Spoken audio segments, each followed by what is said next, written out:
बिस्मिल्लाहिर्रहमानिर्रहीम। अस्सलाम वालेकुम नाज़रीन, हमारे साथ फ़ारूक मोइन साहब हैं। आपको पता है कि मुल्क की सियासत में एक हलचल सी मची हुई है और कल जो साबिक़ वज़ीर आज़म इमरान ख़ान और PTI के चेयरमैन के ख़िलाफ़ नाअहली का जो एक फ़ैसला आया है उसमें ख़ासी सियासत में जो है हलचल है और हम दोबारा जो है इस पे बात करेंगे। आपने देखा कि इस बयान नाअहली के बयान के बाद जो है वो वज़ीर आज़म शहबाज शरीफ और PDM के दूसरे अरकान ने भी ख़ासे तल्ख़ बयानात दिए हैं और उसके रद्द अमल में PTI के रहनुमाओं ने भी ख़ासे तल्ख़ इल्ज़ामात लगाए हैं। तो हम इस सिलसिले में फ़ारूक मोइन साहब से पूछते हैं कि भाई इस पे एक तज़किया दें कि अब आगे क्या होने जा रहा है। शुक्रिया आतर साहब। देखिए, जहाँ तक मुल्क की मौजूदा सूरत हाल है वो तो काफ़ी अरसे से जो है चपकलिश है और दोनों पाकिस्तान जमहूरी इत्तेहाद और क्या नाम है तहरीक इंसाफ और कायदे आज़म मुस्लिम लीग, इनकी हुकूमत है और एक वो अपोजिशन में है। तो मैं ये समझता हूँ कि जो इलेक्शन कमीशन का फ़ैसला आया है उसने सियासी फ़िज़ा में और हलचल मचा दी है और TV चैनलों पे देखें तो सिवाय इसके और कोई नहीं है खबर। यही सबसे अहम खबर दी जा रही है।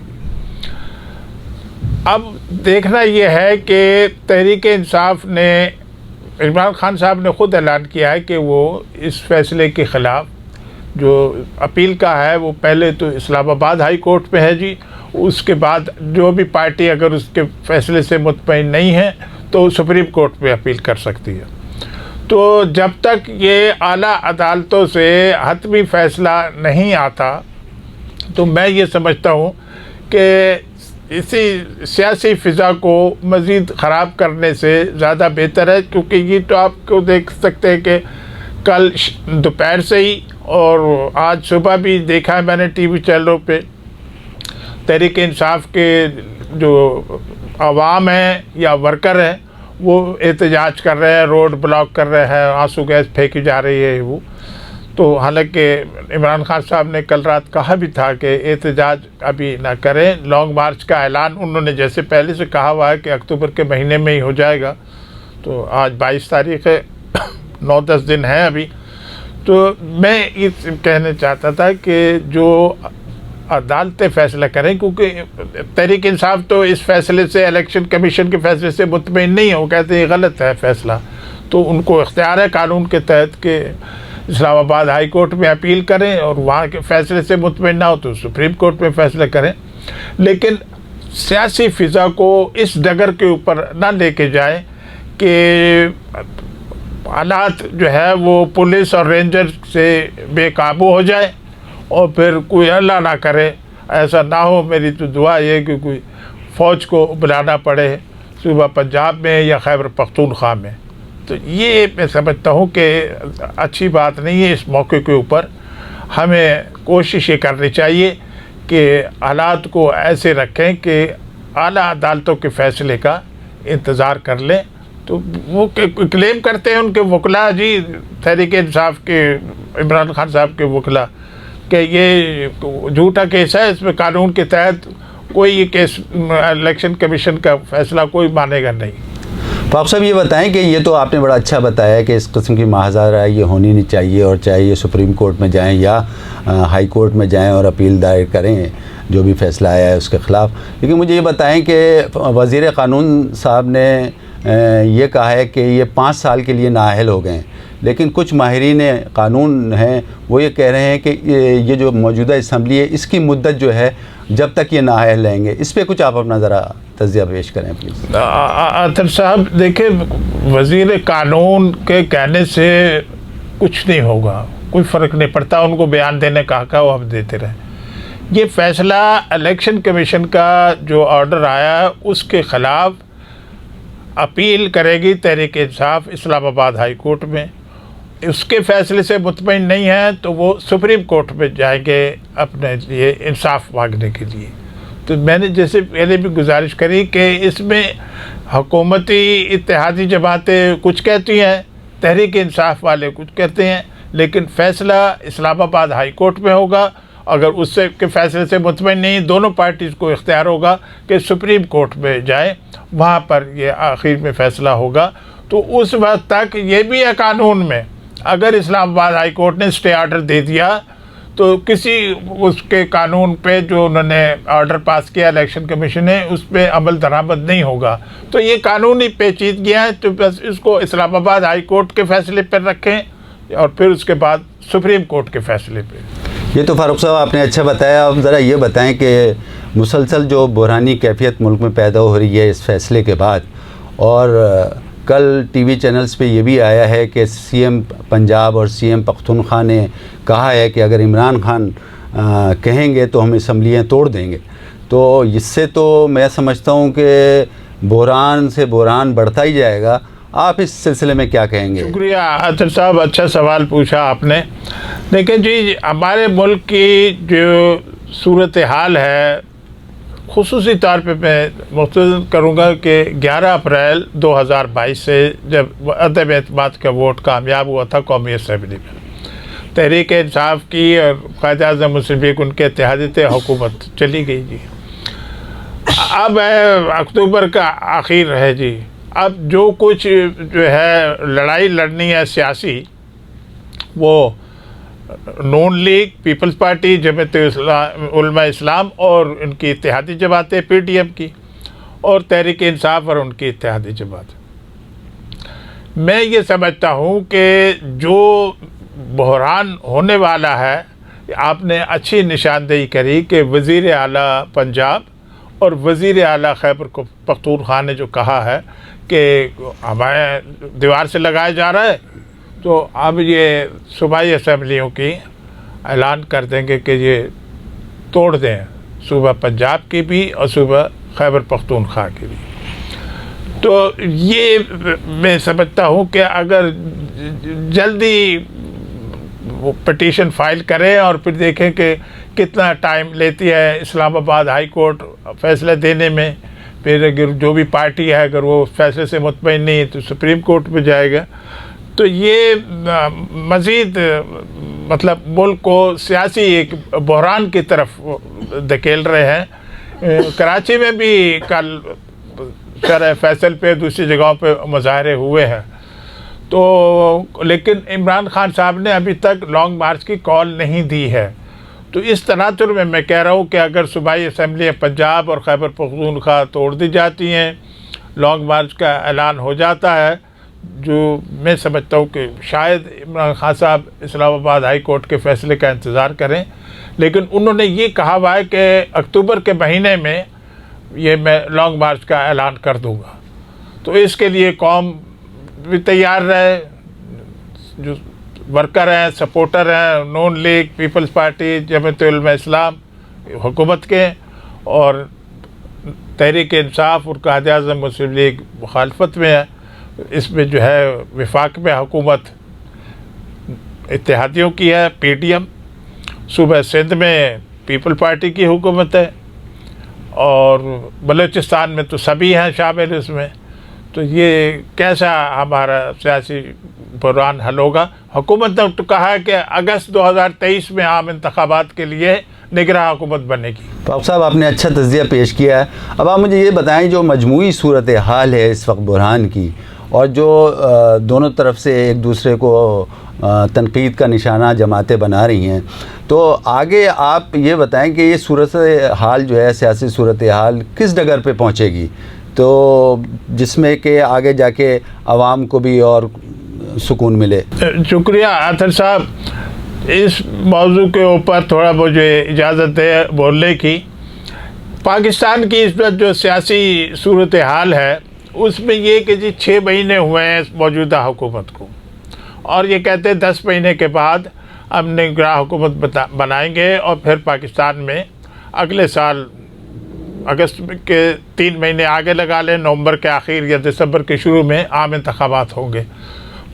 इमरान खान साहब की ये मुतालबा है और मुसलसल यही उनका है कि जो है इंतखाबात की तारीख़ का ऐलान किया जाए, साफ शफाफ इंतखाबात की तारीख़ का ऐलान किया जाए। अब जो आपने सियासी बहरान की थोड़ी सी मैं तशरीह भी करना चाहता हूँ कि ये देखिए कि हुकूमत के जो वज़रा हैं और ख़ुसूसी तौर पर वज़ीर दिफ़ा, उन्होंने ये कहा है कि जी इस महीने के आखिर से प्रोसेस जो है, तरीक़ेकार पाकिस्तान के नए फ़ौजी सरबराह को मुकर्रर करने का प्रोसेस जो है वो शुरू हो जाएगा।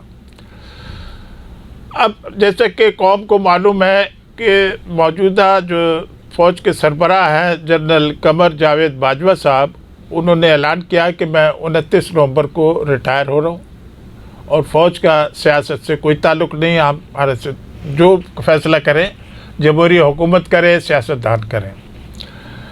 अब ये ऐसी एक चीज़ है कि जो ऑपोजिशन की जो जमातें हैं, यानी तहरीक इंसाफ और कायद-ए-आज़म मुस्लिम लीग, वो इसके सख्त ख़िलाफ़ हैं कि मौजूदा वज़ीर आज़म शहबाज शरीफ साहब नए फ़ौज के सरबराह का फ़ैसला करें, जिसके होता है जी कभी 3 नाम आते हैं, कभी 5 नाम आते हैं लेफ्टिनेंट जनरलों के, उसमें से सिलेक्शन होती है।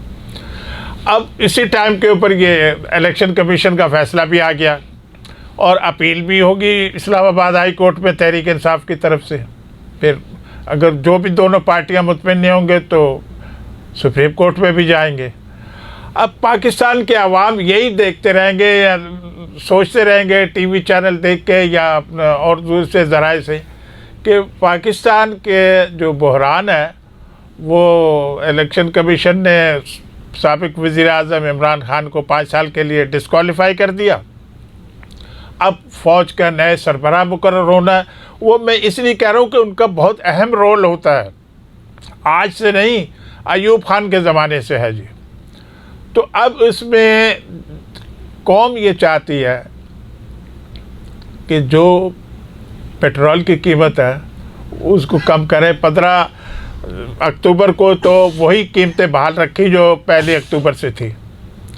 बिजली के बिल में रियायत हो, जैसे ये कह चुके हैं कि जी 4 रुपये 25 पैसे घरेलू सार्फिन के करेंगे, लेकिन वो बिल में आए, आवाम खुद बोले ना कि हाँ जी बिजली का बिल कम हुआ है, अब महंगी बिजली नहीं दे रही हुकूमत। और जो है पेट्रोल के लिए जो है, चाहे वो स्कूटर वाले हों, कार वाले हों या किसी गाड़ियों वाले हों, तो डीजल, पेट्रोल, मिट्टी का तेल तो पाकिस्तान के हर जगह इस्तेमाल होता है जी रोज़ाना। तो ये एक ऐसी चीज़ पे है हमारी कि दुआ कर सकते हैं जी कि इस सिलसिले में वो ये भी आया कि वो 2-4 रोज़ में सरगोदा में कोई जलसा भी करेंगे या और किसी शहर में इमरान खान साहब जलसा करेंगे। तो इससे आवाम की जो तकालीफ़ हैं जी, और ख़ुसूसी तौर के ऊपर ख़जाना खाली है, कोई नहीं है, ये तो खुद सामने आ रही है चीज़ें जी। एक है बैनुल-अक़वामी कंपनी फिच रेटिंग, उसने पाकिस्तान की जो रेटिंग थी B से CCC+ कर दिया। वो इसलिए होती है कि ज़र मुबादला के ज़ख़ायर बहुत कम है जी। इनके आगे कर्ज़े, गैर मुल्की कर्ज़े वापस करेंगे या नहीं करेंगे, किस तरह होगी। तो ये तकलीफ़ दह चीज़ है। बैरूनी कर्ज़े डॉलर में वापस करने के सिलसिले में जो पाकिस्तान को मुश्किलात हैं, और जो मुल्क के अंदर लोग भाग हैं उनकी जो तकालीफ़ है कि कम से कम आटा तो सस्ता करें, चावल, दूसरी खाने पीने की चीज़ें सस्ती करें। और अभी तक वो है, मेरे ख़्याल में तो अब 90% जो है पाकिस्तान का जो सैलाब ज़दगान या बारिश वाले थे वो क्लियर हो गया है। ये भी कैसा बहरान है कि जुलाई की 15-16 तारीख से तेज़ बारिशें हुई, सैलाब आया, और सिंध में अभी भी कहते हैं बहुत जगहों के ऊपर पानी खड़ा हुआ है। अब सर्दी शुरू होने वाली है जी, सुबह सिंध में तो शुरू हो जाएगी, हल्की सर्दी तो शुरू हो गई है। इसी तरह सुबह पंजाब में भी और खैबर पख्तूनख्वा में भी। तो अवाम क्या सोचें, क्या करें, इसके लिए मैं समझता हूँ कि फौरी तौर पे तरजीह बिनात पे हुकूमत को चाहिए कि ऐसे इक़दाम करें कि अवाम को कोई अच्छी ख़बर तो किसी दिन मिले। ये तो ना होना कि वो उसमें करें अब ये आती गैर मुल्की कर्ज़े कैसे वापस होंगे और हमारे लिए जो तकालीफ़ हैं उनमें किस तरह मुश्किलात अवाम की कम होगी। तो मैं ये समझता हूँ कि हमारे लिए उम्मीद की रखनी चाहिए कि शायद 2 हफ्ते बाद 3 हफ्ते बाद पाकिस्तान के अवाम के लिए कोई हालात बेहतर हो जाए, तो इससे अभी तक तो नाउम्मीदी है। मुझे तो सामने कोई बेहतरी की सूरत हाल नज़र नहीं आ रही। तो मैं समझता हूँ कि जो आगे चंद हफ्ते या चंद महीने जो है उसमें बहरान में, सियासी बहरान में ज़्यादा शिद्दत आएगी। और कह नहीं सकता मैं कि फ़ौज को भी अपनी ज़िम्मेदारियाँ निभानी होती हैं, लेकिन कौमी असम्बली भी है मौजूद, सेनेट भी है मौजूद, 4 सूबाई असम्बली भी है। तो अब जमहूरी निज़ाम किस तरह चलता है ये पाकिस्तान के अवाम को देखना है, और ख़ुसूसी तौर पे तहरीक इंसाफ और कायद-ए-आज़म मुस्लिम लीग के जो रहनुमा हैं और वर्कर हैं और आम आवाम हैं, उनका क्या इसमें आइंदा दिनों में, हफ्तों में कैसा रद्द-ए-अमल आता है कि वो सड़कों के ऊपर तो नहीं एहतजाज को ज़्यादा उसमें तेज़ी ले आते और सुई गैस, वो टीयर गैस और लाठी चार्ज, ऐसी चीज़ें हमारे शहरों के, गाँव के में हो, जैसा कि इमरान खान साहब ने ऐलान किया है कि इसी महीने जो है वो कॉल देंगे। फिर क्या होगा हमारे लिए, तो ये सोचने का है। अब तो मुझे तो नहीं कुछ लगता कि सूरत हाल बेहतर होगी। और जो मालियाती बहरान में है पाकिस्तान, उसका भी मैंने आपसे ज़िक्र कर दिया। पाकिस्तानी फ़ौज के नए सरबराह का ऐलान होना, वो भी सोचिए है, क्योंकि उसकी तो वो मुखालफत है इमरान खान की तरफ से कि ये मौजूदा वज़ीर आज़म को इख्तियार ही नहीं है, वो नहीं मानते इनको। तो यही है, अल्लाह से दुआ है कि कोशिश करें कि खून खराबा ना हो, बाकी तो एहतजाज सबका हक है, वो तो करेंगे जी। शुक्रिया फ़ारूक साहब, आपने तो माशाल्लाह बहुत अच्छी मजमूई सियासी सूरत हाल पे भी तबसरा किया, और जो इस वक्त मुल्क में और ख़ास तौर पे सिंध में सैलाबी इलाक़े अभी तक ज़ेर-ए-आब हैं, उस पर भी हमने बात कर ली। नाज़रीन, आपने देखा कि फ़ारूक मोइन साहब का तज़्ज़ियात माशाल्लाह जो शुरू से हम लेके चल रहे हैं बहुत अच्छे, और बहुत उनका अच्छा फ़ीडबैक आ रहा है।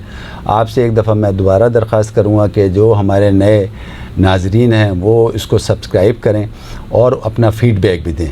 आज के लिए नाज़रीन इतना काफ़ी। अगले वीडियो तक मुझे अली अतहर को, हमारे कैमरामैन लियाकतुल्लाह खान साहब को और फ़ारूक मोइन साहब को इजाज़त दें। अल्लाह हाफ़िज़।